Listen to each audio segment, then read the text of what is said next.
Former NBA player and current NBA commentator Charles Barkley had a really bad take on the Breonna Taylor killing.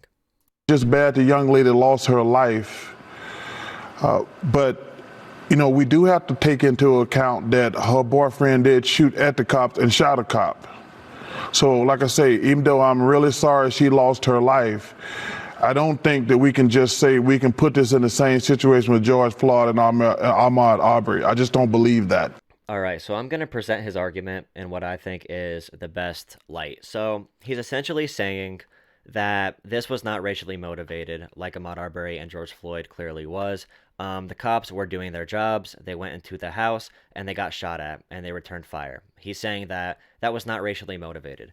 But let's start from the very beginning. So he's saying it is the boyfriend's fault for firing at the cops. So if you believe in self-defense in any capacity, Breonna Taylor and her boyfriend were sleeping in their beds. They did not wake up with whatever the cops were doing, whether they were knocking on the door or yelling. I mean, eyewitness accounts have conflicting stories on what the cops really did to announce their presence.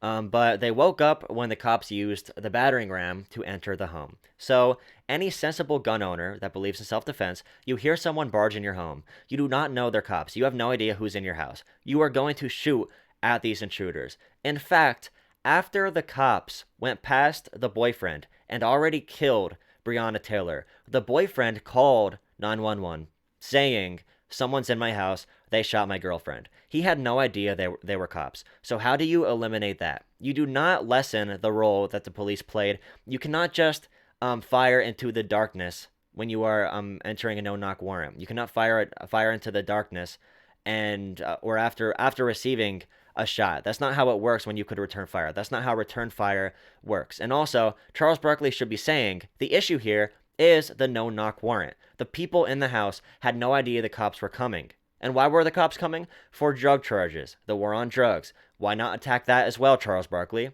I mean, he's a Republican. He's one of those people that said the Republican Party is too crazy for him, or he would be a Republican. So he's definitely on the right. He's looking at this with a very simplistic mindset.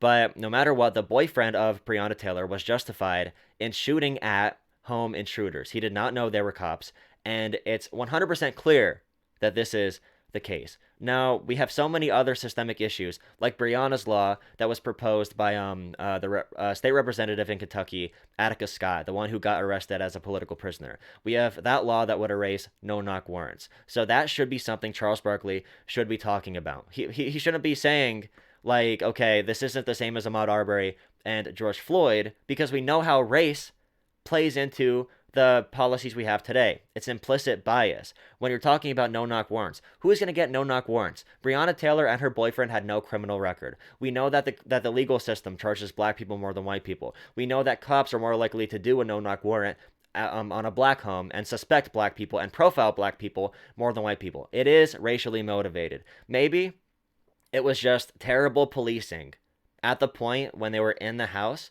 and they got shot at, and they started shooting into the dark and shot Breonna Taylor freaking 8 times. Maybe that was terrible policing, terrible training. Maybe some racial bias in that situation. You could debate that. But there's no debate that the fact the cops were even in the home is a result of systemic racism. There's no debate on that fact. We have numbers to back it up. That is what happened. So Charles Barkley, I know what you're saying. You're saying the cops were shot at. I mean, you can't blame them for shooting back. I'm one of those people that feels cops are bad because of the system they serve under. Of course, there are cops that are literally a part of the gang, the Brothers in Blue gang in there that are complicit in what's happening. But they do have terrible training. So you can make an argument in the best scenario that the cops just did this out of terrible training. But even with that scenario, the thing at fault still is racial bias. Even with that scenario, even in the best light. So Charles Barkley's opinion here is absolutely terrible.